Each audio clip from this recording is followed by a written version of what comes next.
All right, I am here with, Leifheit. I'm a information security architect at FICO. and you are doing talk today, or it's actually tomorrow, right? Tomorrow. On secure coding in .NET. Correct. So, why don't you give us a little taste of what that talk is going to be like? Well, many of the things that I'm going to cover are actually things that most developers already know. They just don't realize they need to do for secure coding. Okay. A lot of times you'll see things that are done. When you look at an application on a security context, you look at it and you see things that are partially done or things that turn into vulnerabilities just because you're doing things quickly for your workflow and trying to get things and be all about the deadline, which so many people are, but yet you still need to come back and clean up and talk about those things. So, what would you say is one of the most common mistakes that you see a .NET developer do in your experience? I think one of the biggest things is talking about input validation itself. We have large problems throughout the industry in terms of actually dealing with the input validation. Either it's partial input validation, or there's no input validation, or it's only on the web page itself, so that it's never actually done on the server. And so there's abilities to take advantage of the servers, things like that. By far and away, it's the leading cause of vulnerabilities.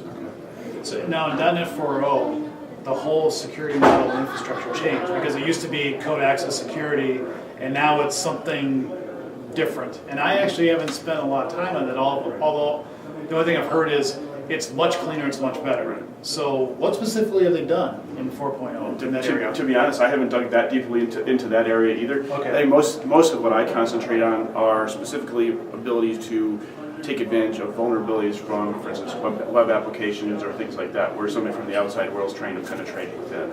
Okay. And so we'll be covering it more in that angle of things, and talk a lot about, talk pretty much about a lot of the OS top 10. And there's about I believe it's 6 of them that we'll be covering pretty in depth in terms of, okay, these are issues that as an industry we have a problem with that we need to clean up. Okay. We need to be able to eliminate SQL injection and cross-site scripting and cross-site request forgery and some of these types of vulnerabilities that exist out there. And some of those are a little more complicated to deal with than anybody would like to. The reality is application security is hard, and we need to pay attention to that.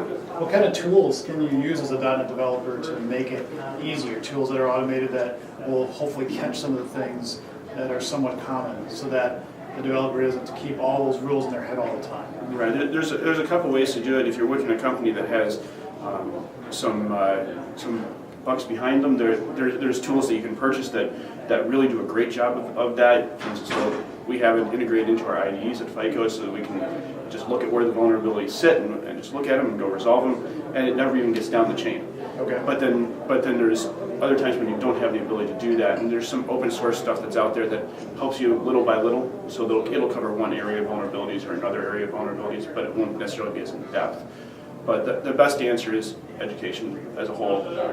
Helps everybody involved, because it really is some very basic concepts that we can cover fairly quickly in terms of, if you cover these, you'll cover an awful lot of it. You may not be perfect, but you'll be well on your way to having more secure code. Okay, all right, thanks. All right, thanks.